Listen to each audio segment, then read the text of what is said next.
Mwaramutse neza muraho mwese.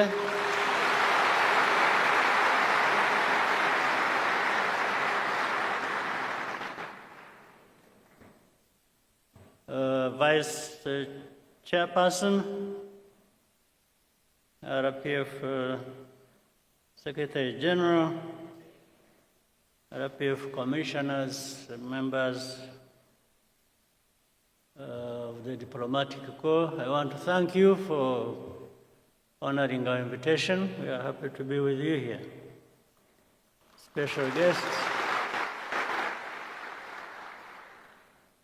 guests who have also joined us from different parts of the world.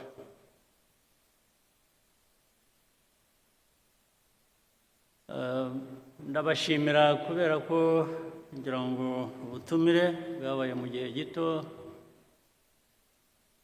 ariko ndabona byitabiriwe n'abantu benshi mwakoze kuza.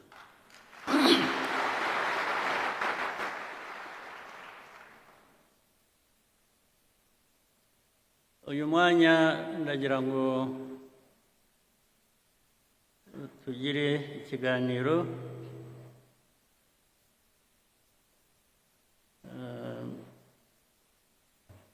ndababwira ibyo ntekereza ku bintu byinshi ariko ndahera kuri RPF.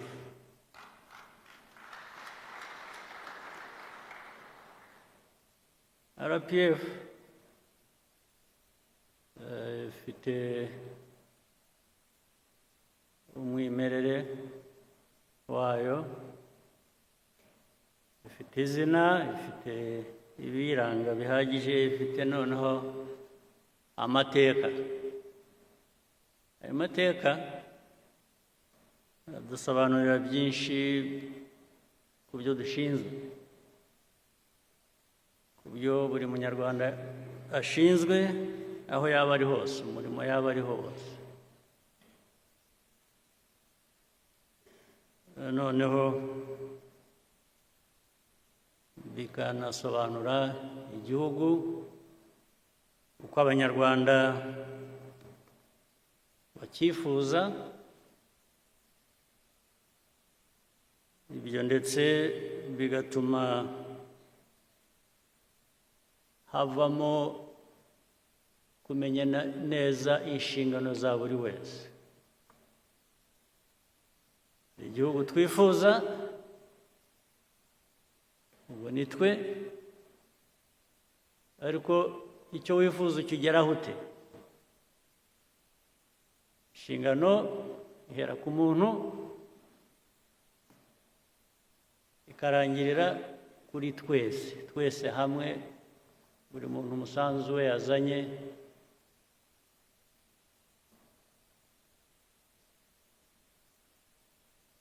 ushyirwa hamwe gute kugira ngo bitugeze kuri ya ntego twihaye naho dushaka kuba turi. Ibyo rero ni imvugo gusa kandi duhora tubisubiramo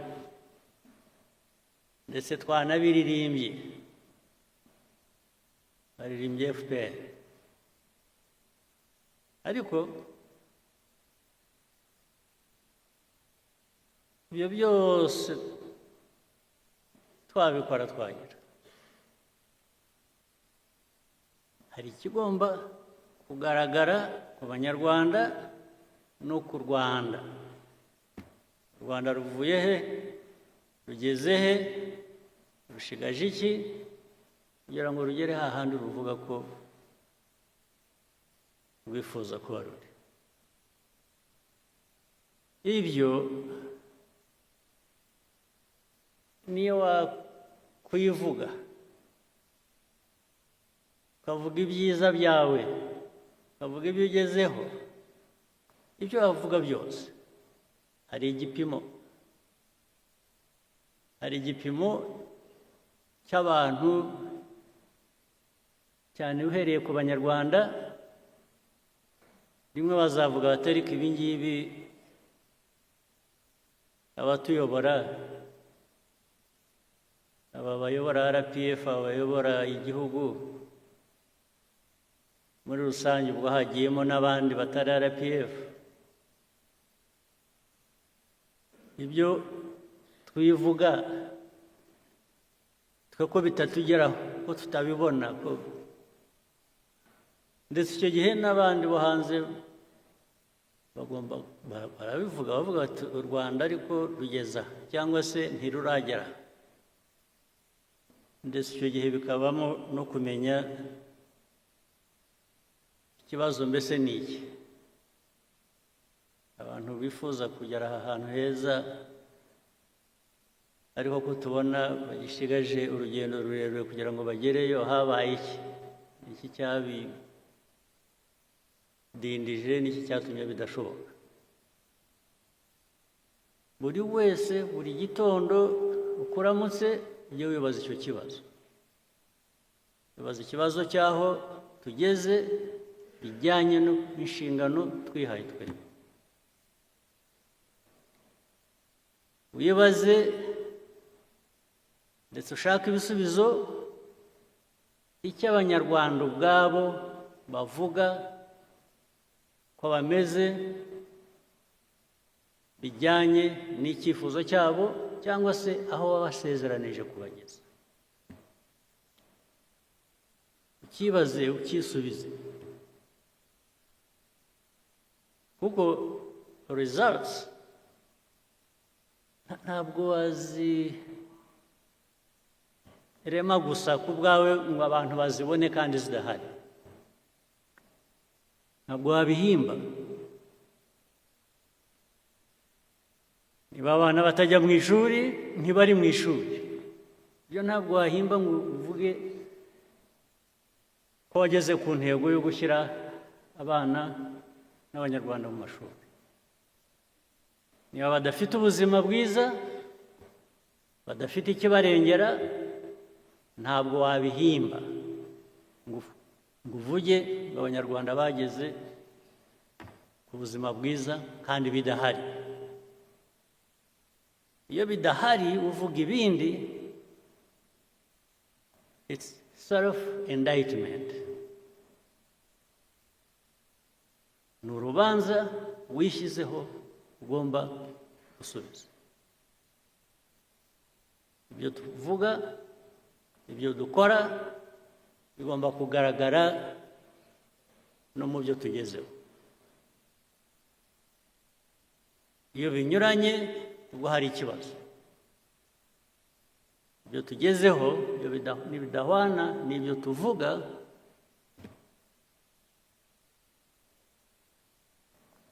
n'ibyo dukora, hari ikibazo. RPF rero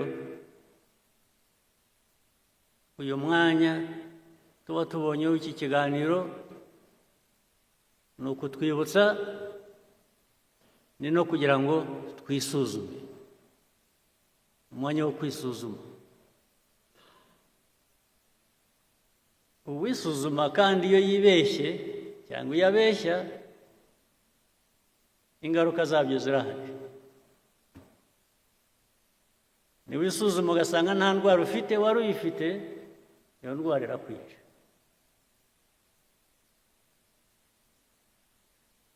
Kuko waribeshye, ntiwayivuza cyangwa ntiwayivura, iraguhita. Indwara mvuga rero uwivura cyangwa wivuza, izo ndwara zirahari. Hari indwara wivura, hari n'indwara wivuza. Indwara wivura ni ukuvuga ngo igisubizo, umuti uri muri wowe. Uribaza ukavuga utari ko inshingano jyewe mfite ndazuzuza. Ntabwo ari ikibazo uzabaza abandi nabo bafite izo nshingano. Iyo udahereye aho ngo wivure iyo ndwara wowe, wibaze wishakemo ibisubizo by'ikibazo ufite, nta wundi wabikuvura. Iyo ndwara tugomba kwivura nk'abantu, nta wundi wayituvura. Niba utuzi inshingano wahawe uko bikwiye, inshingano ufitiye igihugu, ingaruka zabyo zo zirahari kandi ziri no kuri wowe. Indwara wavurwa n'abandi ni ikibazo ushobora kuvuga uti ariko iki gihe singifitiye ubushobozi, reka nshake uwamfasha cyangwa uwo twafatanya gushaka umuti w'icyo gisubizo. Ubwo nabyo birashoboka kandi bibaho. Ariko iyo utabikoresheje, iyo udahagurutse ngo wowe ushake uwo mwafatanya kugira ngo mukemure ikibazo cyakurenze, nacyo ubwo wa muti utahaye cya gisubizo cya kibazo wari ufite. Ibyo rero ubundi abantu bavuga RPF cyangwa bavuga andi mashyaka cyangwa bikajya muri politiki gusa. Politiki ikaba rwaserere, bikaba ibintu bimwe.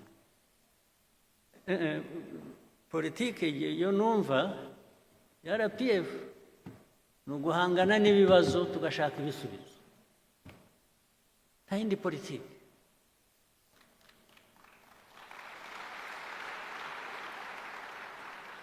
Politiki y'ibinyoma, yo guhimba, yo kubeshya, yo gushakisha uko watirisha, bimwe mwita gushushanya rimwe na rimwe,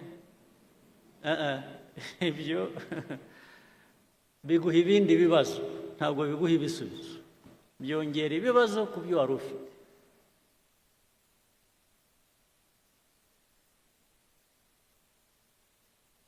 Ikindi nacyo uvuga ngo no mu mibanire uko tubaho hagati yacu cyangwa se hagati yacu n'abandi, ndavuga u Rwanda n'abandi, nujya gufatanya n'abandi urabanza wowe ukumva ikikurimo ufite n'iki wowe utanga, kugira ngo uhuze n'icyo undi atanga, mwese mubigiremo inyungu, ari wowe ari n'undi mufatanyije. Hari ikibazo rero gikomeye cy'amateka yacu, amateka y'u Rwanda cyangwa se amateka muri rusange ya Afurika.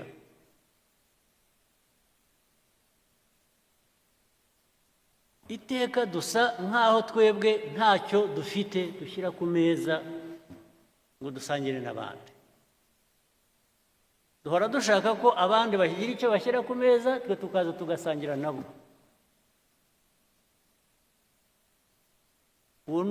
Rwose hari politiki imeze ityo, imaze imyaka n'ibintu birebire cyane.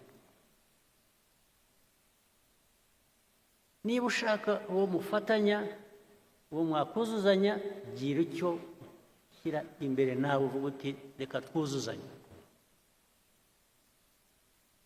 Ni nacyo cyatumye mu mibanire yacu n'ibindi bihugu n'ibindi bice by'isi duhora turi abo kugabirwa, gufasha, kuzanuka. Rwose twemeye umwanya wo kuba turi aho tuganya,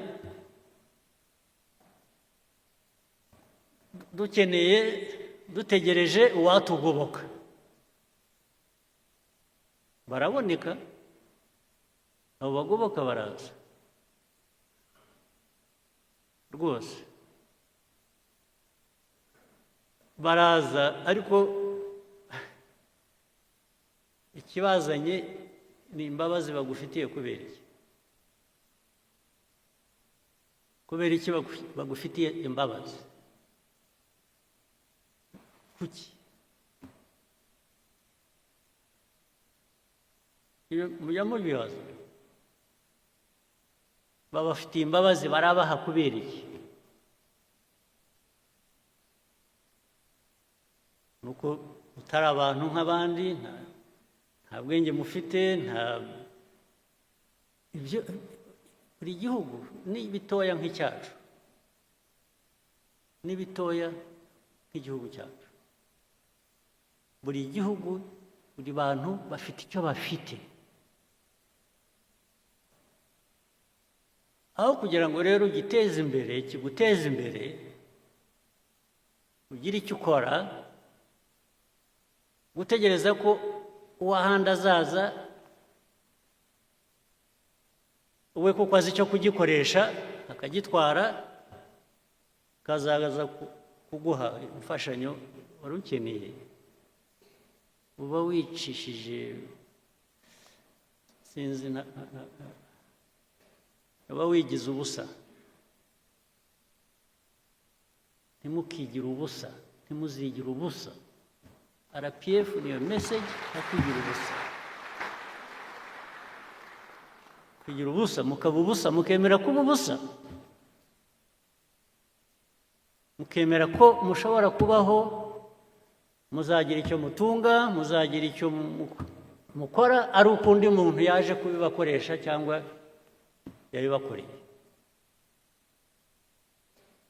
Iyo niyo politiki mbi nibwira ko RPF mu nshingano zayo mu myaka imaze mike, ntabwo ari myinshi cyane, nicyo kibazo yagombaga n'ubigomba gusubiza.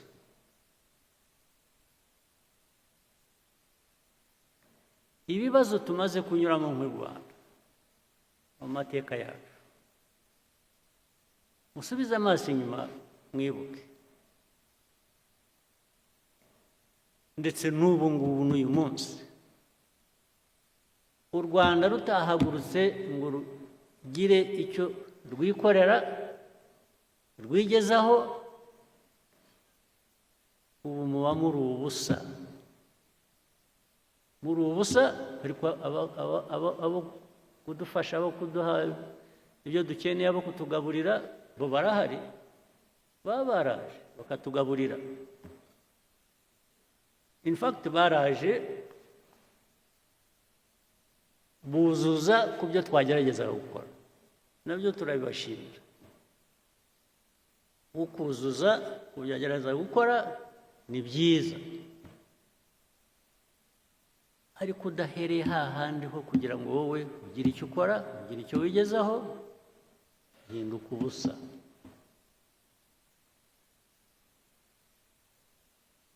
N'ubu rero tujye dusubiza amaso inyuma,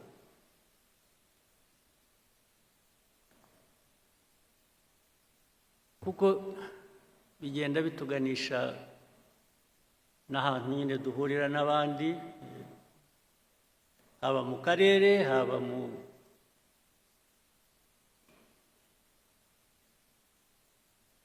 no hirya yaho. Ariko ibi ndabivuga nzi ngo ndabibwira abenshi muri hano,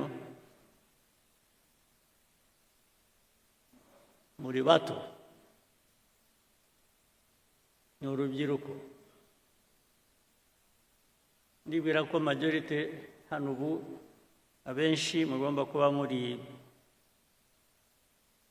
hagati y'imyaka 20 na 45.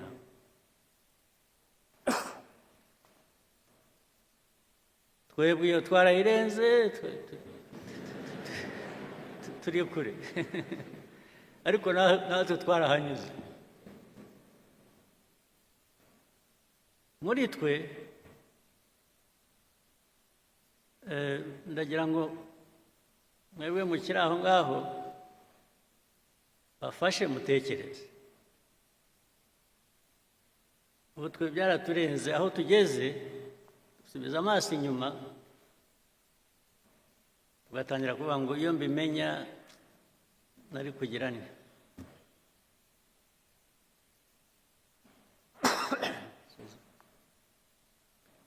mba naragize ntya nari kugira ntya ariko too late twaragiye. Ariko mwebwe ntimuzategereze kwibaza icyo kibazo karabaye. Ni ubu ngubu sinaho.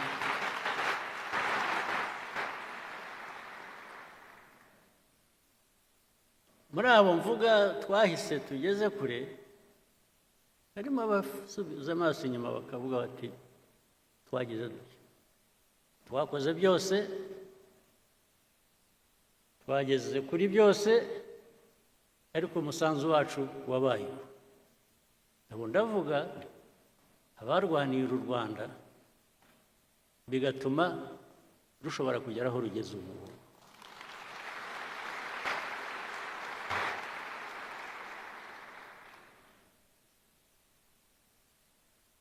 Now it is your time. Mwebwe urubyiruko mbwira. It's your time. Don't wait until you are 70 and then you start asking yourself, what did I do? I wish I knew. I didn't. No, ndakubwiye. Ubyumve ushake uko bigenza n'usohoka. Cyangwa wenda bamwe murabikora. Naho igihugu dushaka kubaka, njya numva of course bigezweho mu rubyiruko ni vibes. Bageze kuri vibes.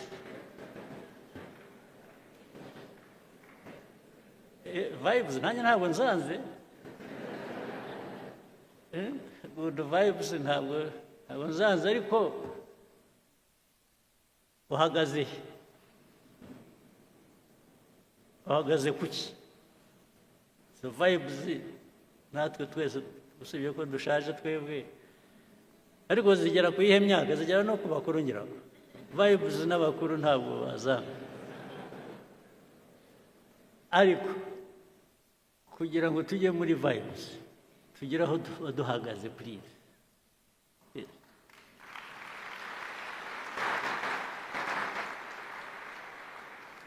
Don't invest in vibes. Invest on the foundation, in the foundation where you can now vibe.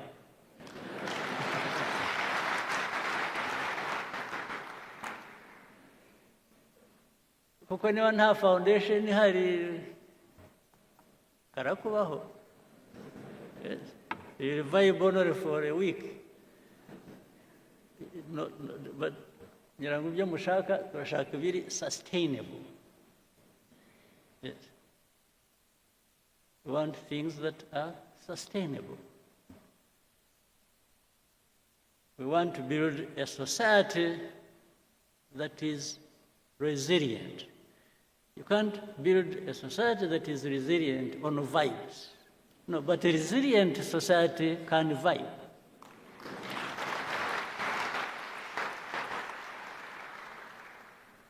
Isn't it?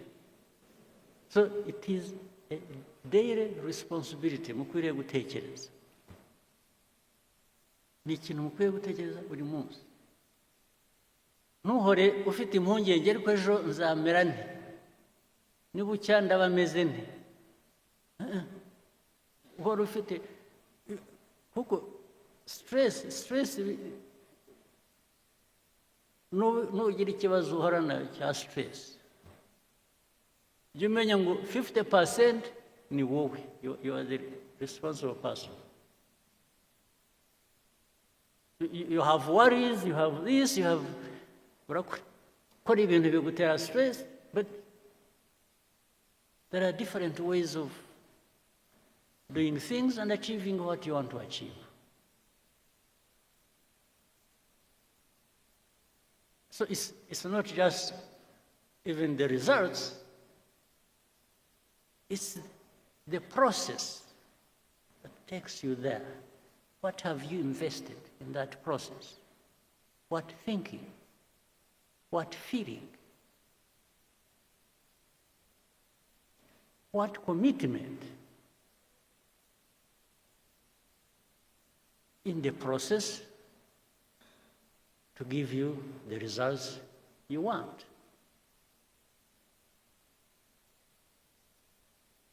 Nta kintu cyikora nta na busa.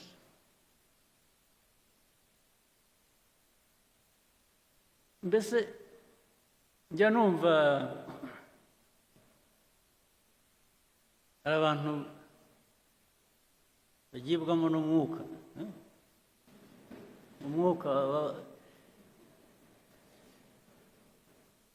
umwuka ubajyamo ni uwuhe? Ntubabwira gukora iki?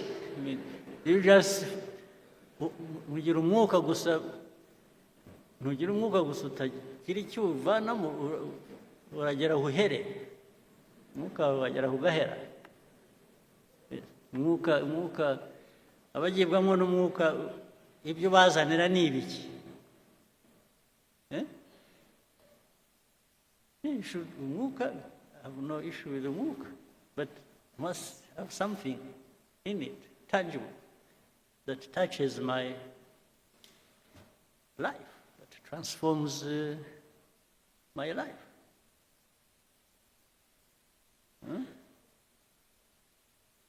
Abagira amahirwe mugire umwuka, please, ujye ubahira, ariko ntibigarukire kuri mwe. Iwe wagiwemo n'umwuka w'amahirwe, wagize amahirwe, wowe kuki utawusangira n'abandi? Nawe ukabageza, mwese mukawusangira. Kuko nukugeramo wenyine ukawugumana, ariko nabwo icyo mvuga ntukabe imvugo gusa, bijye mu bikorwa. Njye nimbona mu bikorwa bihari ushobora kureba byaturutse ku mwuka, nanjye ndawifuza, nanjye nzagana aho ngaho. Ariko the measure ni what is it that has been delivered? What is it that we can touch and feel and benefit from to improve our lives? What is it?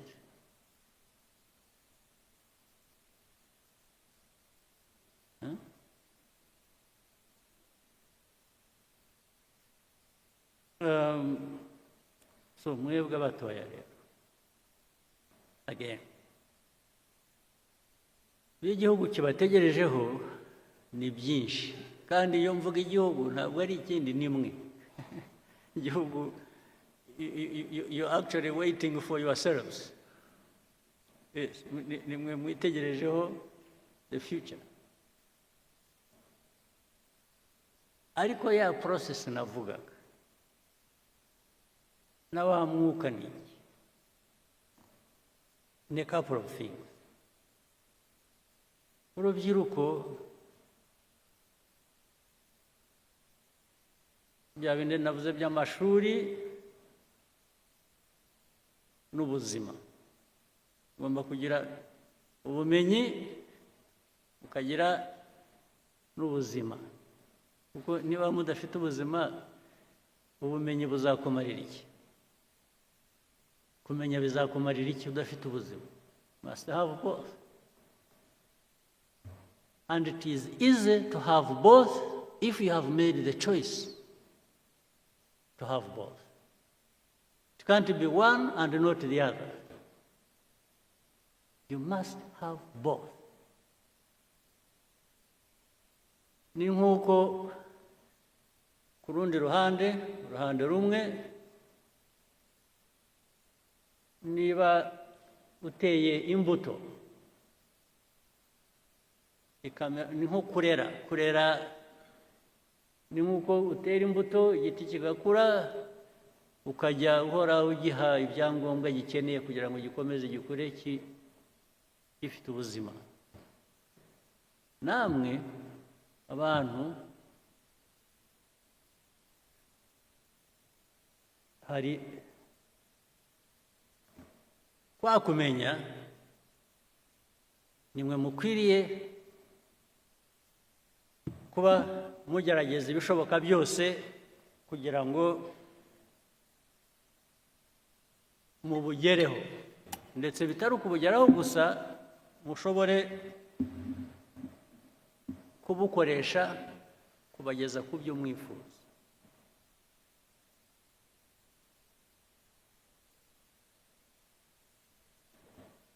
Ariko ibyo cyane ku bakiri bato, mwebwe ubwanyu mugomba kugira umusanzu wanyu, you must make an effort. Ariko hari n'uburere muhabwa n'ababyeyi ndetse na society, umuryango mugari, imico, imyifatire, kirazira. Ibyo abantu babijyaho impaka nyinshi hirya no hino, ahantu hose, ndetse bimwe ugasanga muri society imwe barigisha ibintu cyangwa barabwira abantu gukora iby'indi society itemera, akaba ubwo bivanga rero, bikaba ugasanga noneho society wari urimo yahindutse ikindi kintu, ntukimenya, ntukishobora kwimenya, kuko ibyiza byari biri muri iyo society ntabwo byatejwe imbere uko bikwiye, ahubwo abantu babishimbuje ibishya biga hirya no hino, rimwe na rimwe bitari na byiza, no kuri aho ngaho babivanye.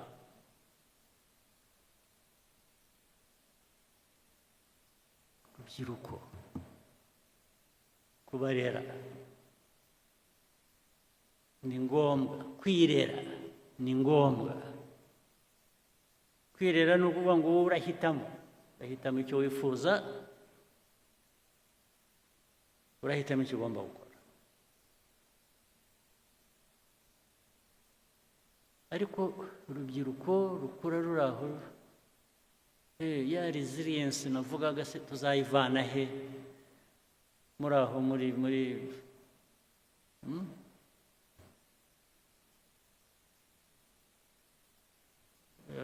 urubyiruko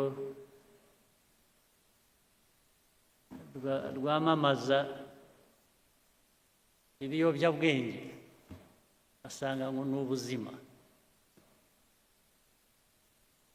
asanga maze ibiyobyabwenge by the way ndabishyira hamwe byose, ni inzoga n'ibindi bikomeye ntiriwe mvuga muzi, ariko reka jye mbivuge, mwe ntimujya mubivuga, aho bibera ishyano bijya muri benshi ariko ntawe ubivuga. Hari ikiyobyabwenge cy'inzoga, hari ikiyobyabwenge kindi bijya mu mutwe gusa, bikaba ibi ni ibiki, bitabi n'ibi drugs. Njya numva amakuru bajya bambwira ko bibarimo bitari bike, ndababwira kandi ubu ngo ni ibintu byamamaye bifite, bamwe mwabyigiye hano, abandi mwabivanye hanze, bigendera hasi, biranyerera, ntabwo bijya biboneka. Ariko ibyo uko abihisha kose, abo birimo hazagira uko bigaragara, byanze bikunze.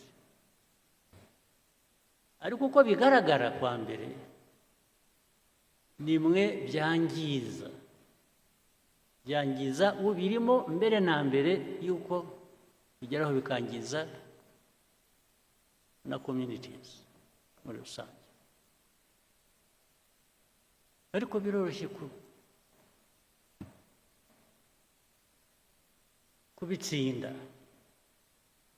kubitsinda kwa mbere ni ukutabigira imvugo, ni ukutabigira ibiganiro, ni bigira ibintu by'igitangaza abantu bakwiriye kuba bakora, kutabyemera. Ariko n'impamvu bidakwiye kwemerwa murabizi, nuko ubikora arabihisha. Wowe ushaka gukora ikintu uhisha kubera iki? Kuzi ko ari kibi. Ikibi sura gukora iki? Rwose ndababwiye, nabonye mwacecetse mwese nkaho mubizi, ariko ubwo ndababwiye nicyo nakora gusa nuko zajya mpora mbibibutsa, ariko nkora ubwo namwe muzagera aho mwibwire.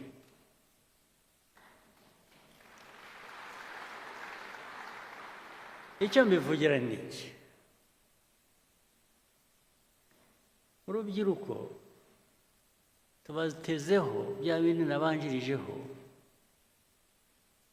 ni mwe mwakiza u Rwanda rw'ejo uko tugenda dusimbura.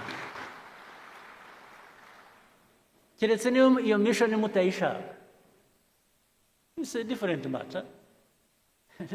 Ni bamwe mutabishaka mwaravuze ngo okay, ndetse hari aho mwageragera ngo mugashyira urubanza ku bababyaye, ngo ariko se ubundi ndi hano, ubundi mwashyize hano kubera iki? Ukabwira ababyeyi mwambyariye iki? Ariko ibyo ntabwo ari urahare, ibyo ari byo byose ugomba gukora effort yo kuba muzima, not just for yourself, ariko no ku bandi. Kuba muzima bikagira n'inyungu ku bandi, bitari wowe gusa. Icyo tubatezeho urubyiruko mwebwe bishya u Rwanda rwifuza, yamumva ibintu bavuga bya innovation. Murayumva yavuga buri munsi. Innovation, yes. Innovation irimo abantu bameze neza, bafite ubuzima bwiza, bafite ubumenyi, bafite gushaka igera kure, irafasha, yubaka abantu, yubaka igihugu. U Rwanda nicyo twifuza. Ikindi ni commitment. Ugomba kugira ikintu cyawe, igihugu cyawe, aho ukomoka. Ugomba kugira icyo igihugu kigira icyo kiguha, ugomba kugira icyo ugiha. Igihugu kiraguha ukagiha. Ibisigaye ni politiki zisanzwe, muri policy zituma abantu biteza imbere ndetse bateza igihugu imbere, bitari ibyo gusa. Ibyo ndabasabye mujye mubitekereza. Kuri iki gice reka ndangirize ku kindi. Ibyo mvuga rero nabyo ntabwo bikwiye kuba amagambo gusa, bikwiye kujya mu bikorwa. Ibikorwa ni ukuvuga ngo mwe muri aha benshi ni abayobozi, cyangwa se muri mu nzira yo kuba abayobozi. Imiyoborere aho uri hose, ku kazi ako ari ko kose, wifata ute, ukora ute, utekereza ute? Niba uri umukuru w'akarere, umuyobozi w'akarere, umuyobozi uzindi nzego zo hasi, uhari wumva koko ukwiye kubuyobora. Umuturage arakugana mugafatanya gukemura ikibazo. Investor ushaka gushora imari arakugana, mukaganira ikibazo ukagikemura. Cyangwa umushyira aho ngaho ukamubwira gutegereza, kandi muri uko gutegereza ngo yibwirize, agire ukuntu atunganya inzira. birahari kugeza n'uyu munsi bibaho.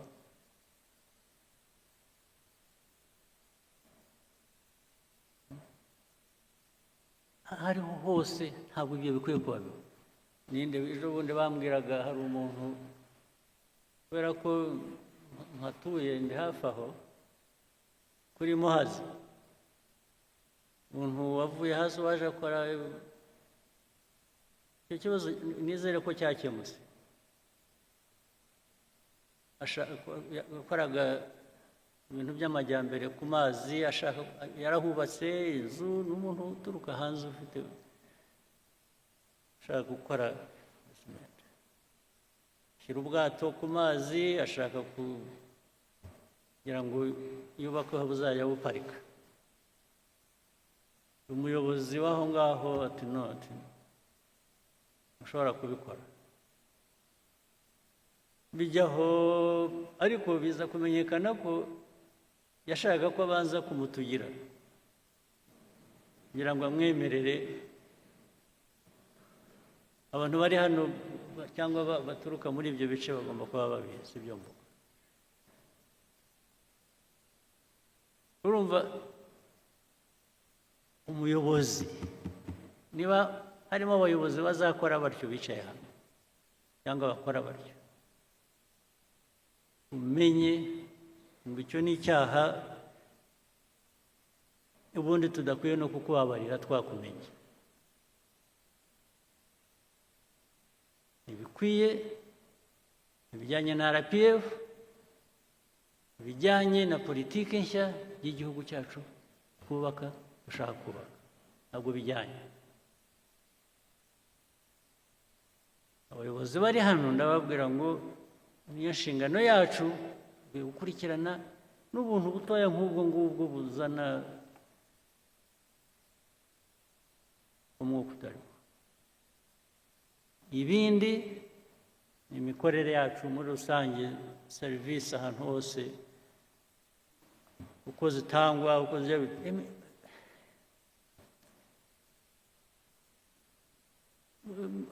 abantu bakora batyo baratudindiza, ntitubamenya. Ariko nuko ari benshi rero basanga wicaye hariya usabye ikawa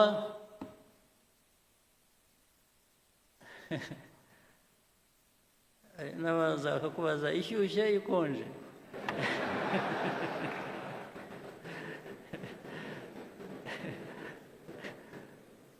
Bakubaza ngo uti ni ikawa isanzwe ishyushye ariko mushyiremo n'amata, akagenda akabura.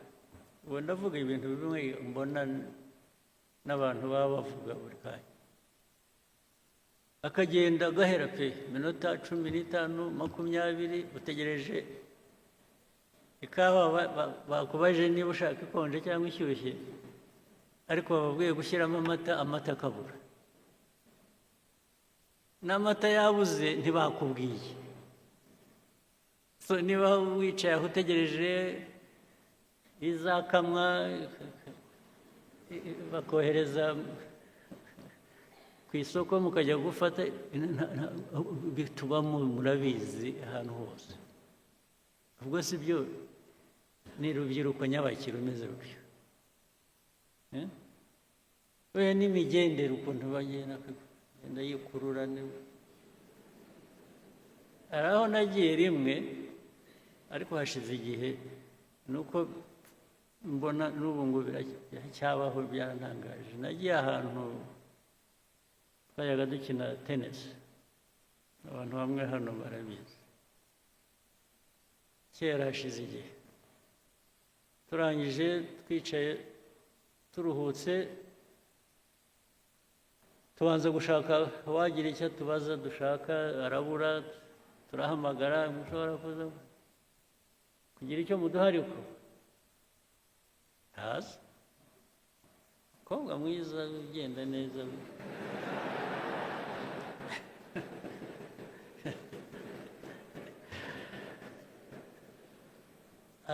aza afite opena mu ntoki, araza aho azatugereraho yaba mbonye arahamenya arampobera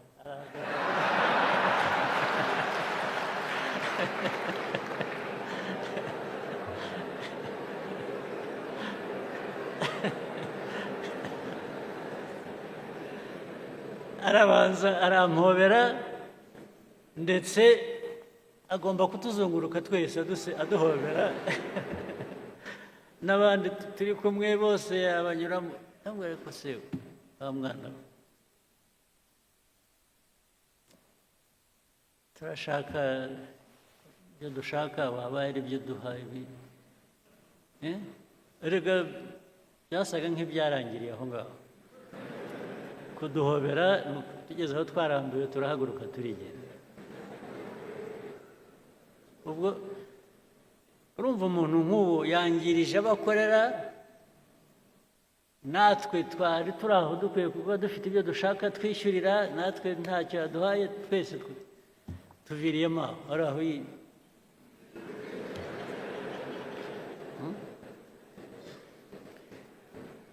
ubu koko mwumva ariko se mwe noneho sosiyete igihugu mushaka kubaka cyaba kimeze giti ni ikihugu reka ibyinshi ariko hari abandi muri mwe benshi bakora ibintu bizima rega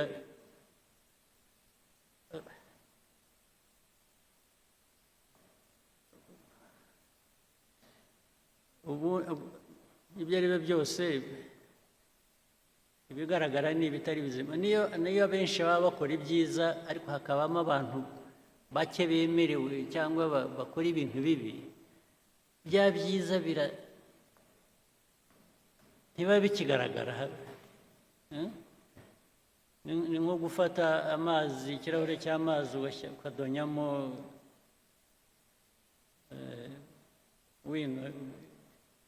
bikaramu inki bashyiramo inki ikirahure gihera ko gihinduka y'amazi yeraga yari ari meza ukayabura ibyo rero dukwiye kubyirinda naho hari benshi hano njya mpura nabo bakora ibintu byiza ibintu bya innovation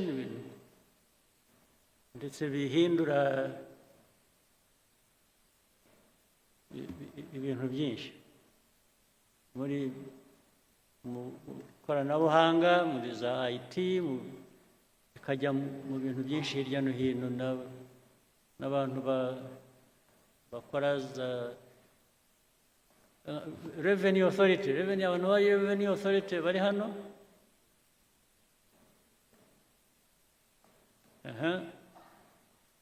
ngira ngo hari innovations nyinshi zibageraho cyangwa mu byazi zituma ushobora gutubura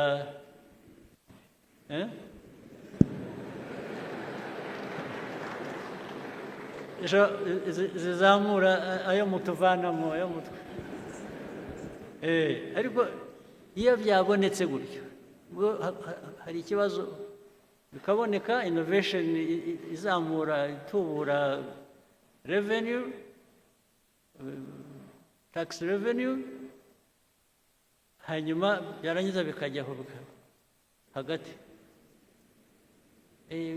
ariko ntabwo zabanza ugira utya ubwo bakajyaho innovation bose barayemeranya ko ikora ariko barangiza bakajya mu process imbere yo kuvuga uzaburetse bareba hari amategeko ntabwo twagira dutya tutabanje hari aya mategeko ariko amategeko akaba yo gutinza ibintu gusa kuko amategeko se bwana amategeko ashyirwaho n'abantu sibyo yes sir igihe umuntu yabonye ikintu gikora kijyanye n'icyo yifuza wihambirwa n'itegeko hari n'amategeko yaduhambiraga yo mu gihe cy'ubukoroni aho ngo hari itegeko n'ubundi si wowe urikora si wowe urivanaho we gifate nk'ikintu cyakuzitiye gutera intambwe bihere ko bigera aho bigera n'abo amategeko tubabwire ngo ariko ibi bintu ntabwo bijyanye n'igihe muratudindiza gusa ndetse hari n'ubwo dushobora gufata ibyemezo tugakoresha igikora itegeko tukaba turigisheho gatoya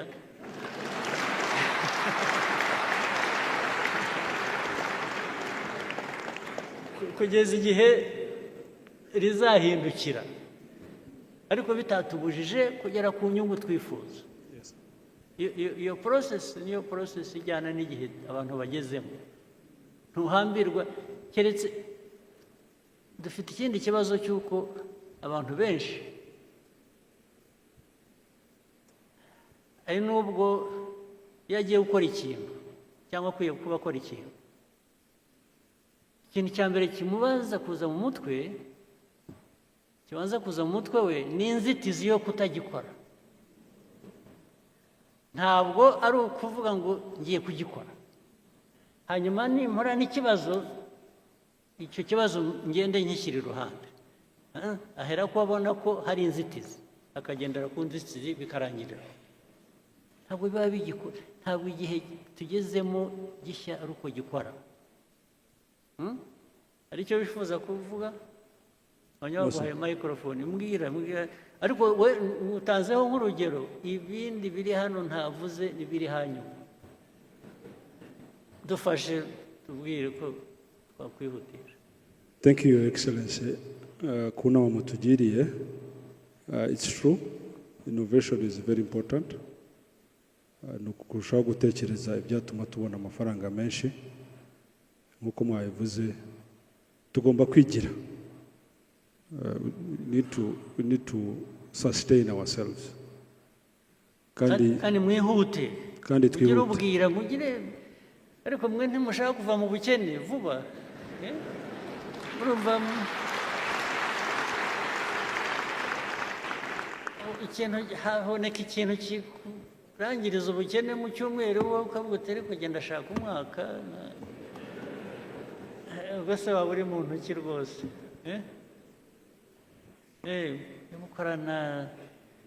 gukorana umwete kandi ntabwo bivuze kwangiza ibikorwa. It doesn't really mean sacrificing anything that you shouldn't. Sibyo? Ujye mwihuta muwe wepesi. Mwihute. Igihe utafite guhagarika kigutangira wowe uritangira kubera iki? Why don't you just move?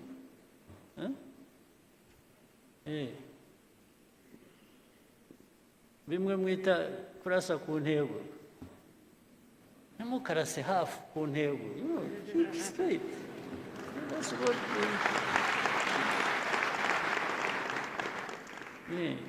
go for it. Nawe wumva uri satisfied uko sibyo? Yes, sir. Okay, asante. Now, let me take you to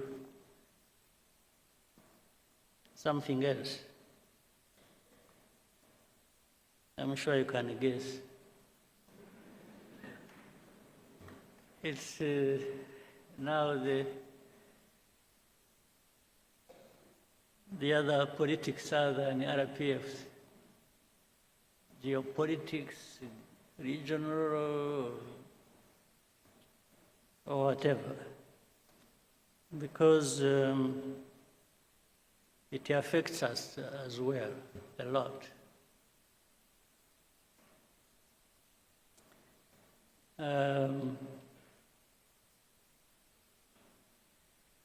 Ariko reka ntangirane just a short story. Tito Rutaremara, are you here?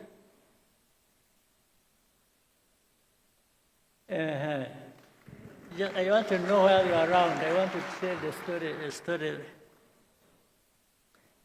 You know, in actual fact, igihugu cyacu kivuye kure. Ewe, ntikiravayo neza. Turacyavayo.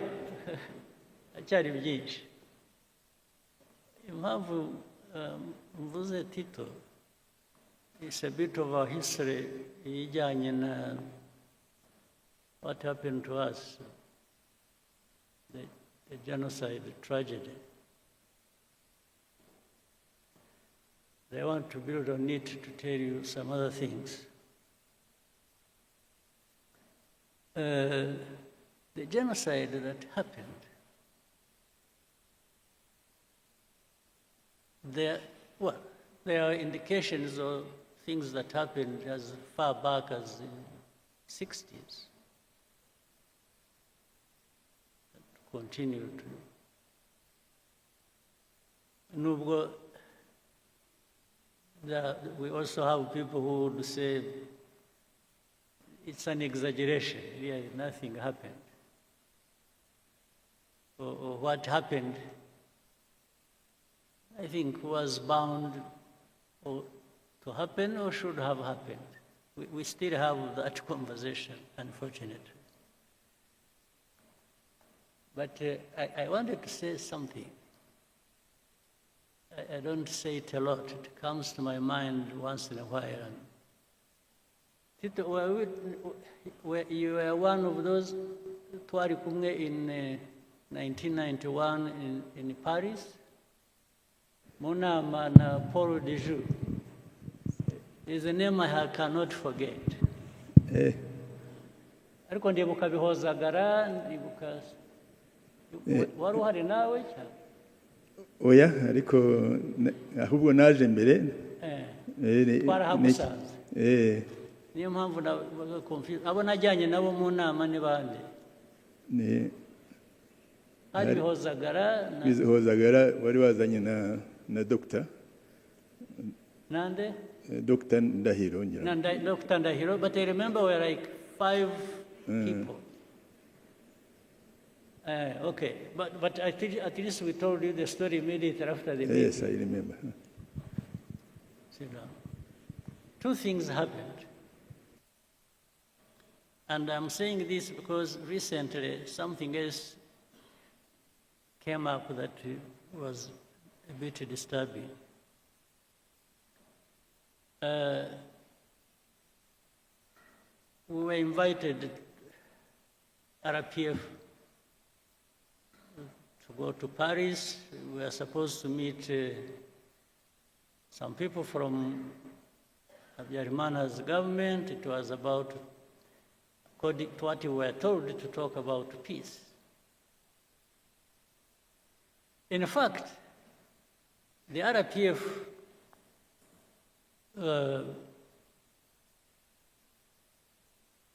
for which I was vice chairman then, insisted I should not go. Because they are saying, you know, with all these things happening, and that was 91 September. Was it 91 or 92? 91 September. The end of 91. Eh? The end of 91. Yes, it was particularly, I remember, 71 September, I think it was 22nd. So the people insisted I should not go because there was chaos. They even thought they were worried about my security and so on and so forth. So, but I insisted. I told our people in a meeting, which was very people, I said, you know, if we don't go, and they, by the way, they insisted I should be the one to come. But I said, no, but you have the chairman, so maybe you should be the one to come. He said, no, we want you. And that's what caused some worry for our people. They said I shouldn't go. But I insisted. I said, I'm going.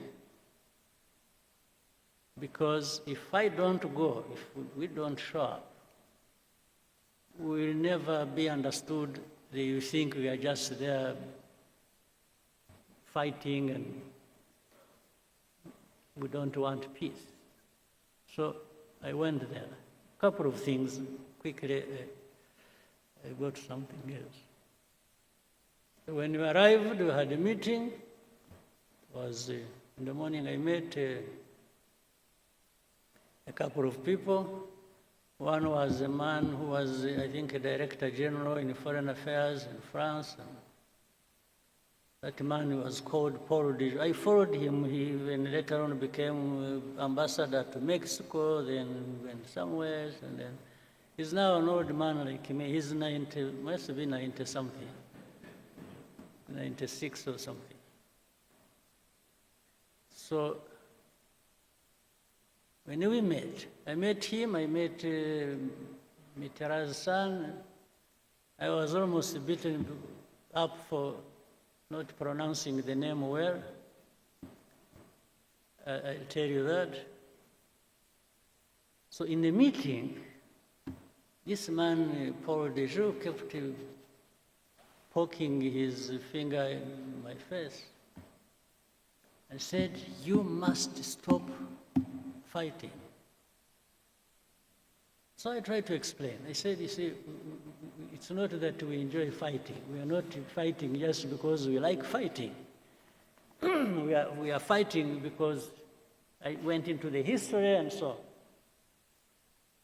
So he insisted again. Then in the conversation, it got heated up. I actually got a little bit upset. I answered back in a way. Then he said, "No, you must stop fighting, because if you don't, even if you take Kigali, you will not find your people." This is what he told him in a meeting. So at first I couldn't understand. I didn't understand what this man meant. You will not find your people. But directly it meant they will be killed. So anyway, the meeting happened, got finished. It was not a good meeting. And as we were going out, he accompanied us in the corridor, and then he said,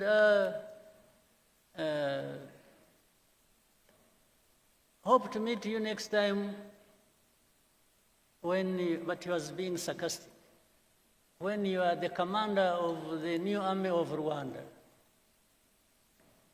I said, "Yes, sir."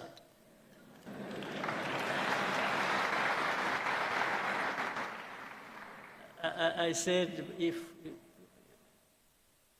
if and when that happens, you rest assured I will do a good job of it. This is what I told him. So I went, when I was supposed to stay a night and leave the next day. So in the hotel where I was sleeping, I think we were in Hilton Hotel. I was with Ndahiro and Tom Byabagamba. So in the middle of the night at around 4 a.m., I woke up to this light in the room, and about 6, 7 people in the room with guns. They were not putting on uniform, they were putting on jackets and so on and so forth. So, and I woke up, I said, "Who are you? What's going on?" Then one of them said, he spoke in English. You hear him, he's even speaking English. So I was in the wrong place, first of all. Then they said, "Who are you?" So say, "Where are your documents? Bring your briefcase." Before I opened it, they had broken it. So I kept asking, "Who are you? Who are you? Who are you?" Then as I was doing that, when I looked through the door connecting to the room where Dr. Ndahiro and Tom Byabagamba were staying, I saw they were sitting down in handcuffs. For me, they didn't put me in handcuffs. So I asked people, I said, what is going on? They, a bit rough, but so they took us, dumped us somewhere in prison. I didn't know. It was my first time to be in Paris, and my first time to be in prison. So,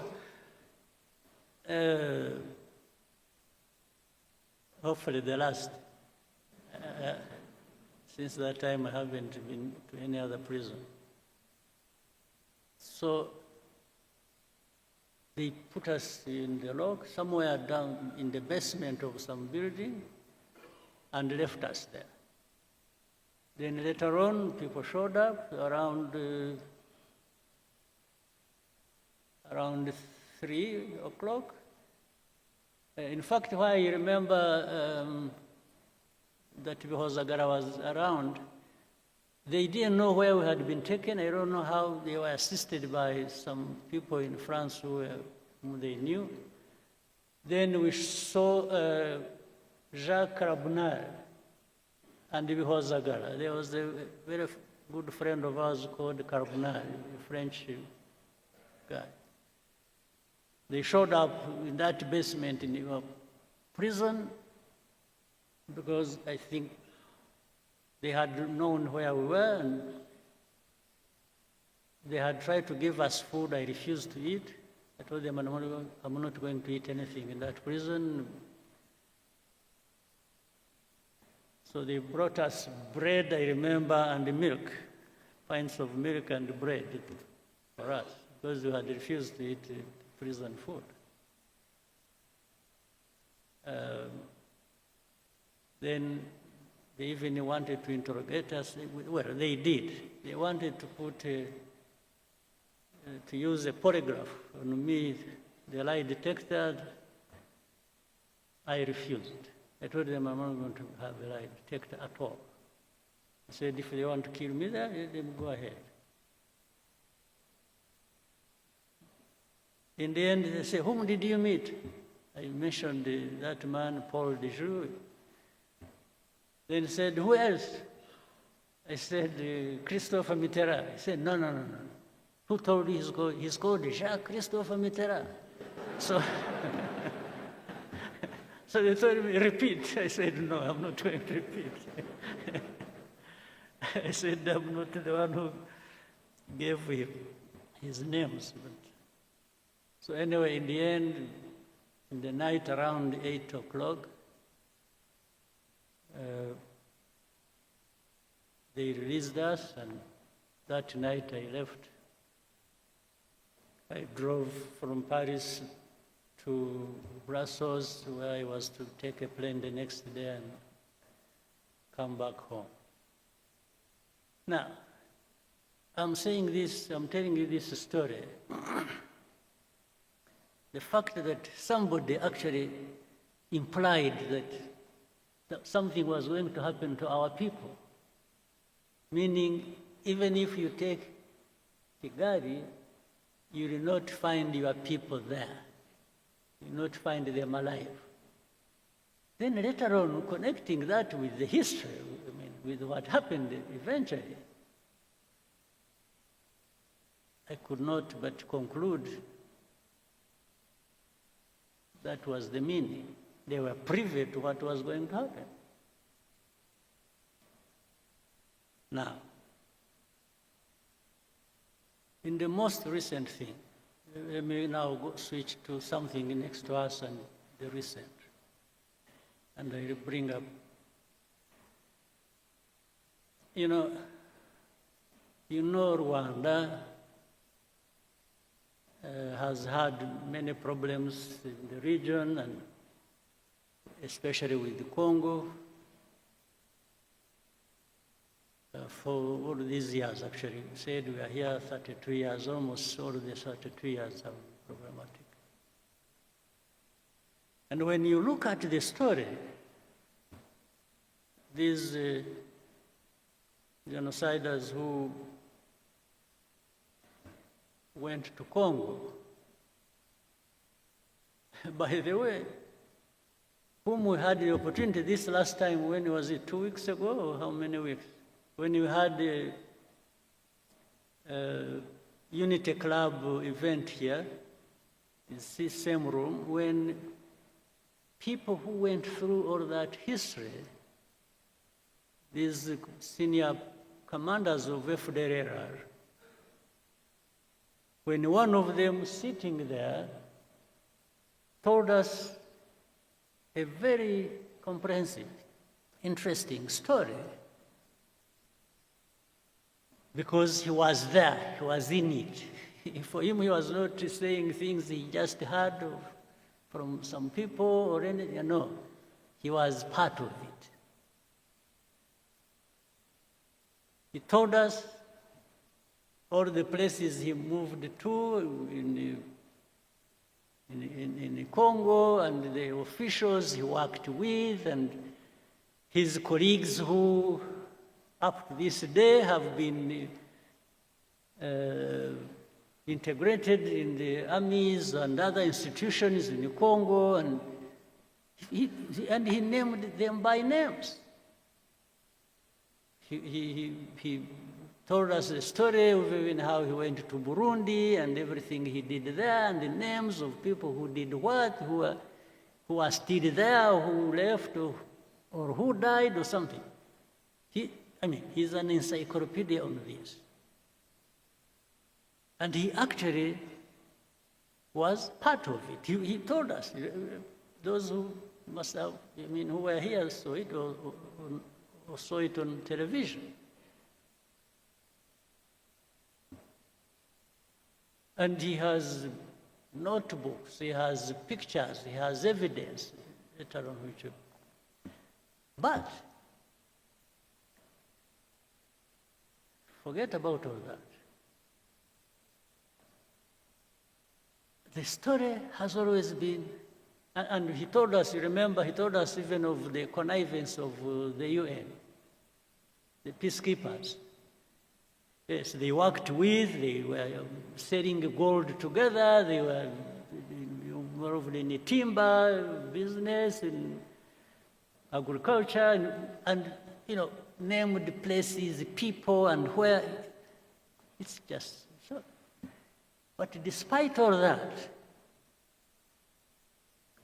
up to this day, you will hear people say, FDLR don't exist. The UN, there's something, there are some experts, group of experts. They'll tell you all those stories. It's like that story doesn't exist. Or if they say it, they say it so lightly that you should believe it doesn't matter. Okay. So it goes on, and then some of these leaders in the region, in Congo or Burundi, they say it publicly, how and on which side they are. And their intention, and even what they have said on camera, somebody will want to convince you, no, it's not him. It's not them. It's some advisors. No, but he said it. Whether it is an advisor who wrote it on a piece of paper and the president read it, it is no longer advisor, it is the man who read the thing.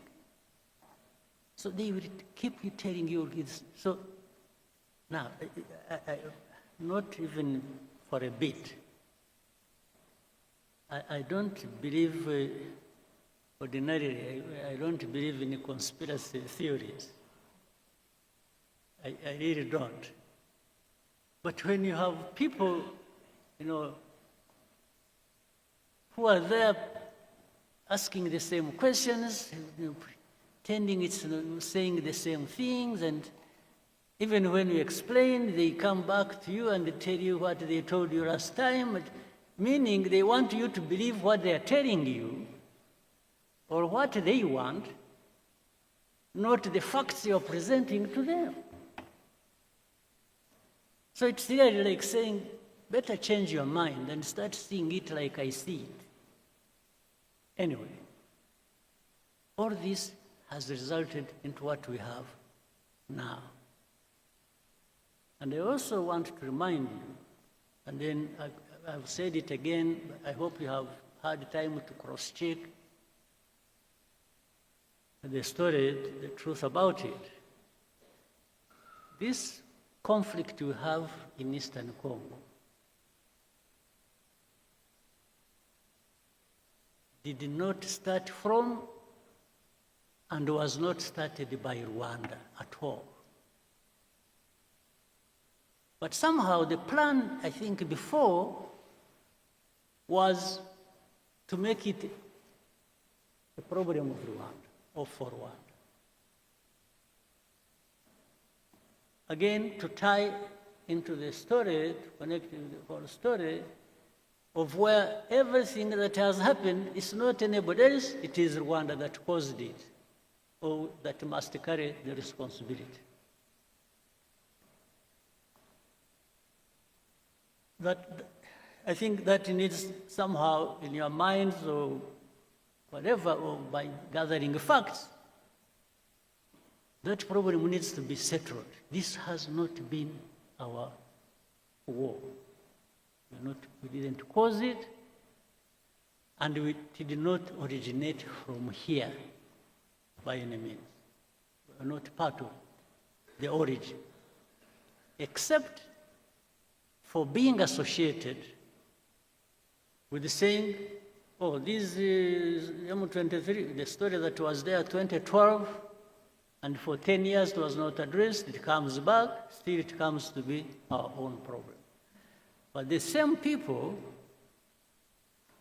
in fact, one time we were in Nairobi, we had a meeting with the heads of state at the beginning of this conflict. I had opportunity to ask President Tshisekedi in the same meeting. I said, President, how has this become Rwanda's problem? How has it become? This is not anything started by us or didn't come from Rwanda. Why? He just hesitated, and I told him, I asked him, I said, do you know, are you aware of the fact that actually that whole rural areas, those areas around, have more or less been taken over by FDLR, and they even man roadblocks and collect taxes? He hesitated and said, yeah, he has heard about it. This was his answer to me. He said, so what do you think FDLR is there doing? And why do you allow them to be there? And we have asked you to work with you to address that problem together. You have refused. Now, before that was over, another president offered an explanation and where those people originated from when they went to fight in Eastern Congo, saying it started from his country. So, and every time I brought up this issue with the people, I said, why did you make this Rwanda's problem? It is not Rwanda's problem, it is the problem of Congo and their own people, and it only becomes our problem when it comes to FDLR that must be sorted out. One way or the other, either you sort it out, you Congolese, or the UN that is employed there in their thousands, you address that problem and stop them from invading our country, or we will sort it out ourselves.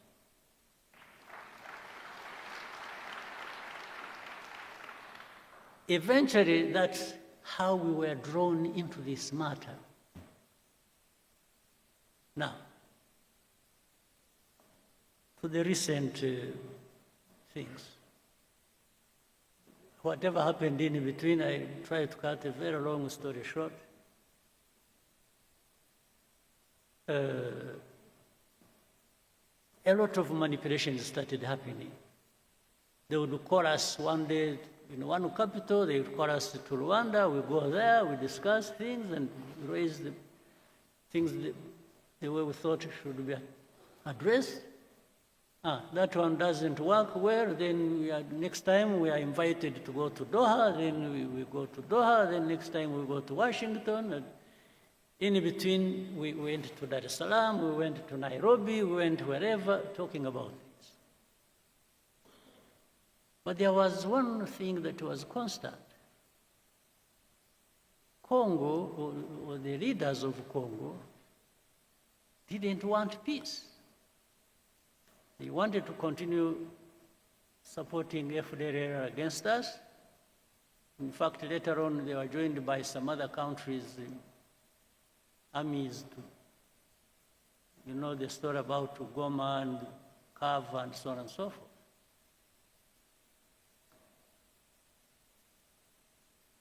So, but we told them, just help us deal with FDLR, and for us, we will not. But in the end, something came up. It's like, by the way, you should also, it's like, even now when we talk about removing defensive measures and so on and so forth, which I'll come to later, they say Rwandan troops must pull out of Congo and so on. So we say, yes. You know, for many of these people who pretend, they actually, by that, they mean that even M23 will be pulled back into Rwanda. That's something hidden behind. It's like they expect us to be receiving M23 here. Now, that goes into a long debate. Whether or not, and how these people are Congolese or not. That's another story now. And I always tell them, no, this is a story that doesn't involve me, because how they became Congolese, how whatever happened in Congo and between Congo and Rwanda, as of those years, I was not yet born. So I don't know. I cannot be asked to answer for colonial times problems. I was not there. And Rwanda is not responsible for that. Now we're going to the last thing we went to when we went to Washington, and which the whole process has resulted into sanctioning Rwanda, sanctioning RDF, sanction. It's just sanctions, sanctions, sanctions. And sometimes we even want to tell them, say, wait a minute. Let's understand each other. What's going on? And there is no time. There's no time for Rwanda to be listened to. It's just sanctions. The sanctions, that's what we said, that's what we're doing, that's what we do. Now,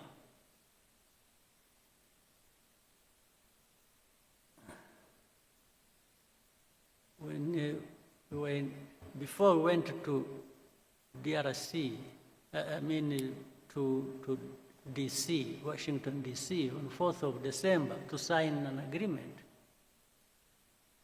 A couple of months before that, we had been actually giving information of what was going to happen in Uvira, owing to the troops that were moving there from Burundi and the Congolese army and what they intended to do and so on and so forth. We gave them everything. They know it. They can't deny it. It is on record. It is in writing. So when Uvira fell, Then they got an opportunity to say, okay, you know what? Let's frame it as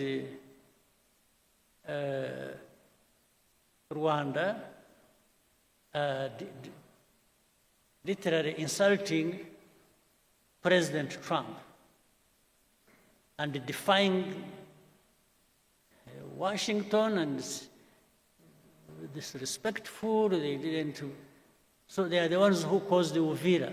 And we told them, so this Uvira was, we forewarned you about Uvira 2 months before signing the agreement. Said, how can you hold us responsible for this?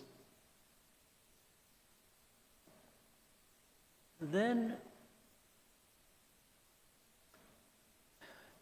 initially I thought the initiative they had brought up of saying, you know, they want to resolve the problem of, first of all, the political problem internally, then the security problem that concerns Rwanda and the region, then the economic partnerships between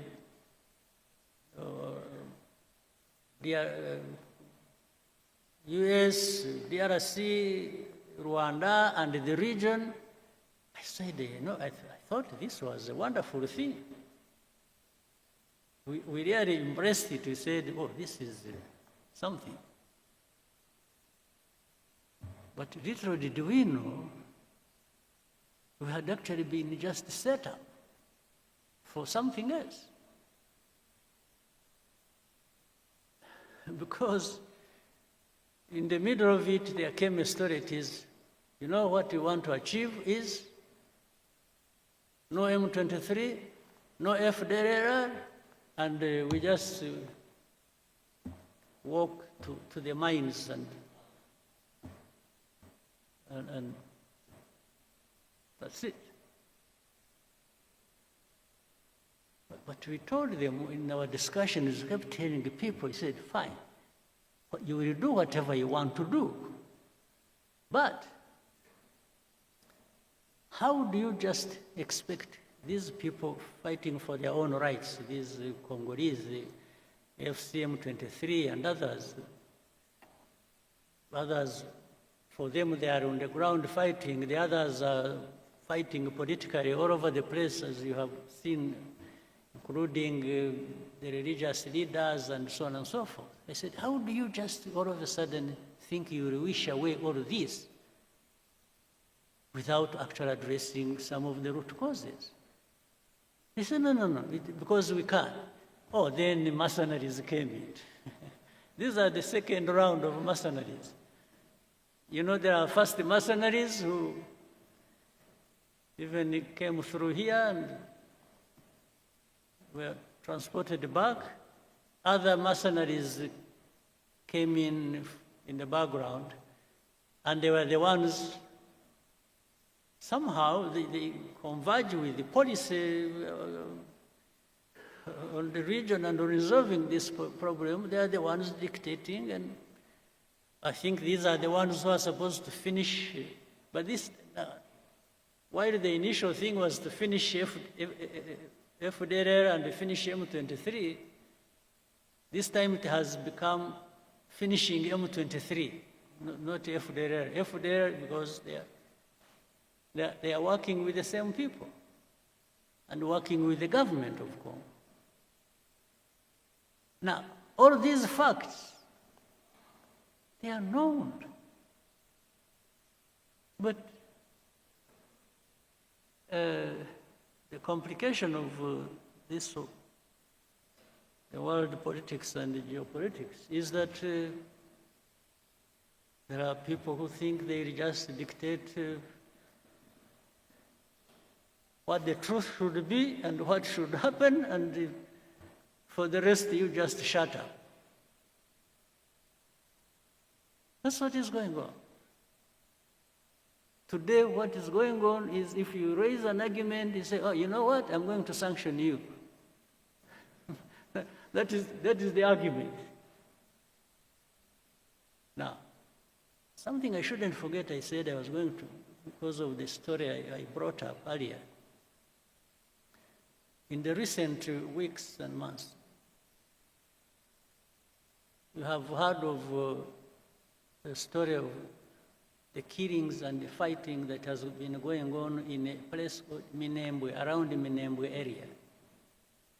This is a place home to some Banyamulenge or some other.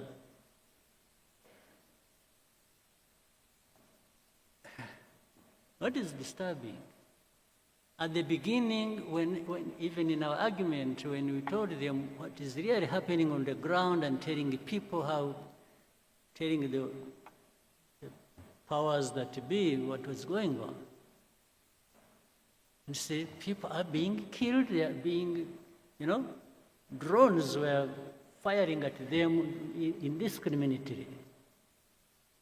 In markets, in churches, many people died. Maybe, hopefully one day people will go there and investigate and will find the truth. But what was disturbing was that in that same conversation and argument, somebody says, don't bring up that issue, it's none of your business.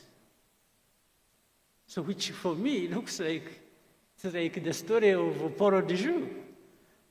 It's like that those people being killed for their identity and anything is none of your business. Meaning, shut up, we are going to kill them anyway. I mean, I'm just calling a spade a spade. It's like, shut up, it's none of your business. They didn't even say, are you sure they're being killed? Or are you creating a story or what? No, it's like, that's none of your concern. But if it is not my concern, maybe it should be yours. So why are you not concerned? And things keep getting worse and out of control every time. So where we are now, we just told, remove your defensive measures. Whether we are associated with and helping FDLR, with the Congolese army and the government to do whatever they want, and then in exchange you have whatever we want, just shut up. So this is what we are being told. But making people shut up, just shut up, I think it's going to be probably more difficult than people think.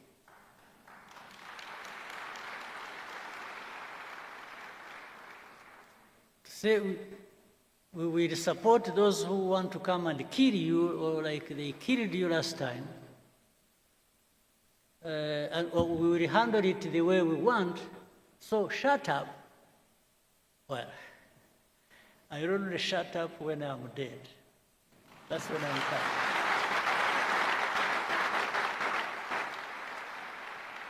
Absolutely. That is the only way to make me shut up.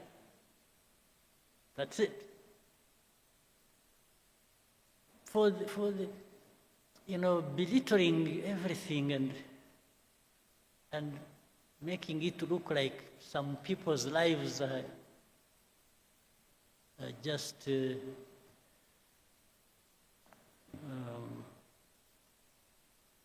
maybe, I don't know. It's not my politics. It's not RPF's politics.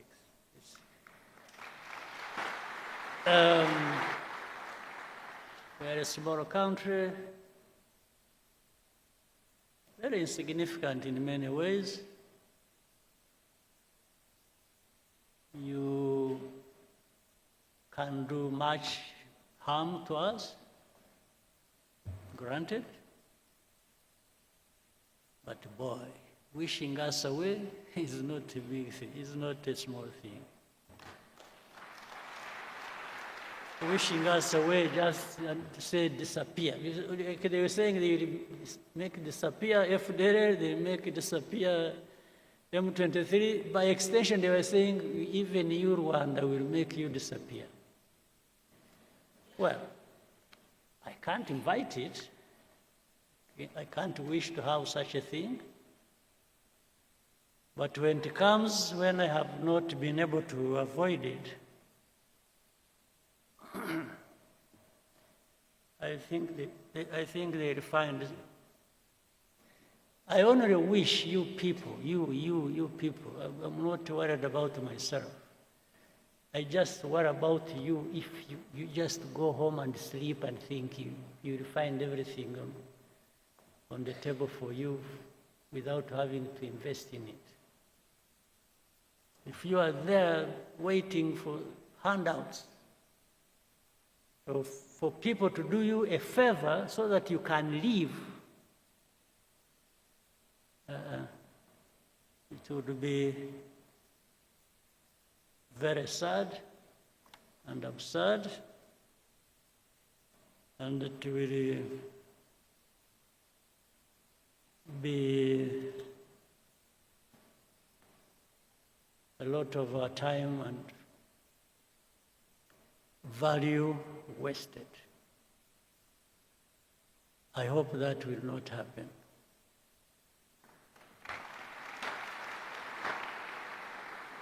And for that, I wish everybody well and a very good meeting, and I hope to see you next time. Thank you.